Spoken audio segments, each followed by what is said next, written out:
The regime of President Assad is taking back control of Idlib province in northwest Syria, one village at a time.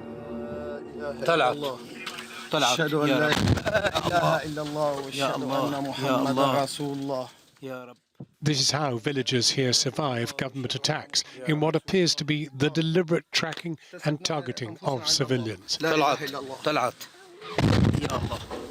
نحن مسامحين جميع المسلمين من له حق عنا أن يسامحنا.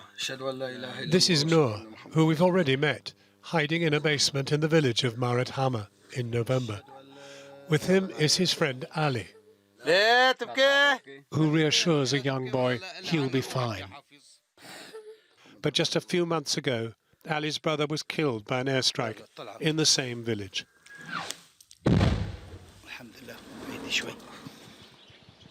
هون بهذا المكان قتل أخوي حمود البطل. Ali is talking to local media after his brother was killed. He says the regime isn't targeting terrorists, but civilians. تعمد الضرب على المدنيين وعلى أرزاق وممتلكات المدنيين. قريتنا تعد أكثر من 35,000 نسمة فيها 100 شخص فقط. Ali's brother was called Hamoud al-Hamoud. We find a Facebook posting saying he refused to leave the village so he could provide bread to its residents. For the past year, we've been investigating what appears to be the deliberate targeting of civilians in Idlib province. Pro-regime media goes to tremendous lengths to show it's only targeting terrorist competence. ثواني بعطيك الموقف بدقة. أحسن ما نعطيك شيء غلط.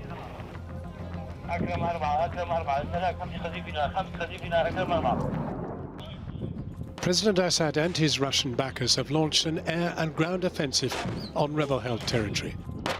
The village of Ma'aret Hurmah is firmly in the government's sights. Amid the destruction, we pinpoint a brief piece of footage filmed by a Syrian army drone. It appears to unravel the regime's claim that it's only targeting terrorists.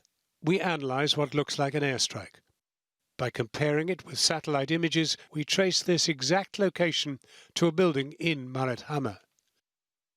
This is where Ali's brother, Hamoud, died. The footage provides little detail about what's happening on the ground. So we tracked down people who were there.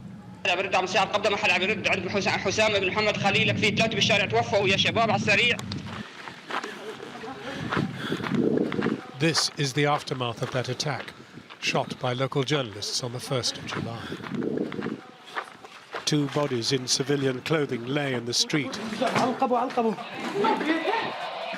Hamoud is found in a doorway just a few meters away. With the sound of warplanes still overhead, rescuers scramble to help.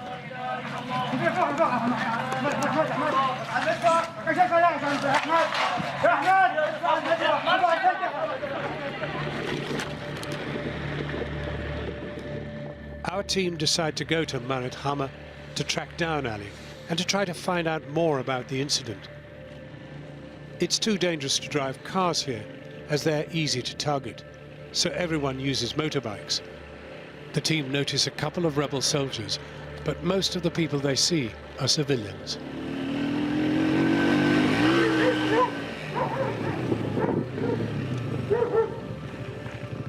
They reach the site of the airstrike, where the regime claims it was targeting terrorists.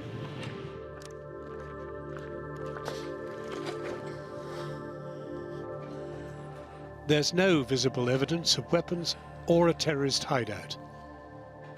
This is the doorway where Ali said Hamoud died, and neighbors say this was the bread seller's house and shop. The team confirms this with his mother, who they tracked down in a nearby village. وبلش بياخذ جاي لريحه لهون ياخذ خبز وقت الفراغ من ضربة هونيك ياخذ خبز ويوزع له العالم. We're given a home video of Hamoud sitting with his brother Ali before he died. He explains the dangers of his job. في خطوره لانه بدك تتابع ما بتحسب تقطع العالم كل يوم في ايام شفته عم ينقطع الطريق عم يوصل الطريق الابري ما عم يخليه اكمل كل يوم تعا دخيلك تعا يقلب المعيد نفسي ما خلي العالم تجوع الله يستر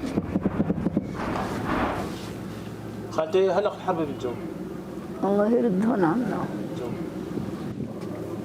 ليكك يا الله يردهن عنا Zahara Al-Hamad appears resigned to the fragility of life here, but she can't quite let go of the last moments she saw her son. نزلنا ودعنا هاي آخر وداعي منه قال بكرة بيجي بعد يجي Hamoud was buried the day he died. But Zahara says it was too dangerous for her to attend. لا خلونا نروح شوفوا لا أحسن من الطيارة اللي متى دفنوا أبو عبد هادي وأبو عبد هاد أخوه بالليل دفنينه الله يتقبل. Hamoud left behind a son and a daughter. Shortly after his death, his wife had a baby boy.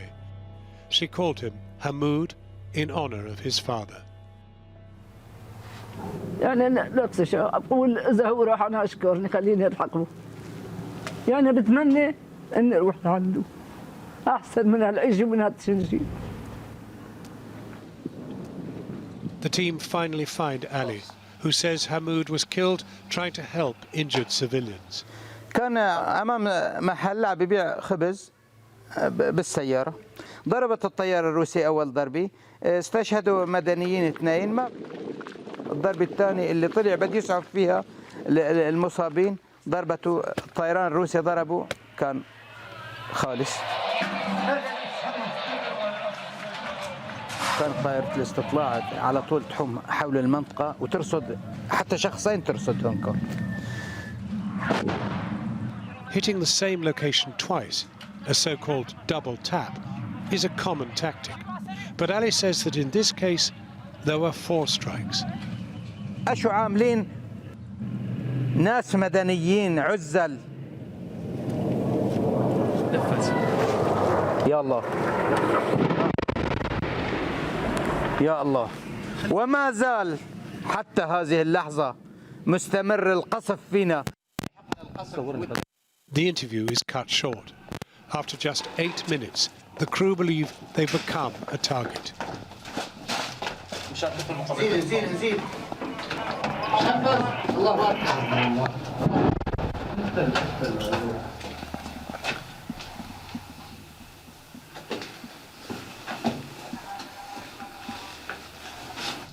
بس كرمال بتحسن عبين يعني عبين ما يخلص الغارات الجوية موجودة بالجو. This is a regular part of life now. The attack subsides, but the painful memory of what happened to Hamoud lingers on. His children still haven't been told he's dead. يقولوا لي أولاده ستة ما بدك تاخذينا على الباب بسيارتنا كله لك بدي أخذكم يا ابني بالضيعة. وين الباب كلهم بالضيعة بكرة بيجي. لا هلق لأنهم يا قلبي متأثرين محسبينه إنه طيب. Every strike tells a human story. In the dying days of this war, the tiny number of survivors in the ruins are the only witnesses. Ma'aret Hurmah tells a bitter truth. The stories of death far outnumber those of survival. As the airstrikes continue, this is now a war running short of targets.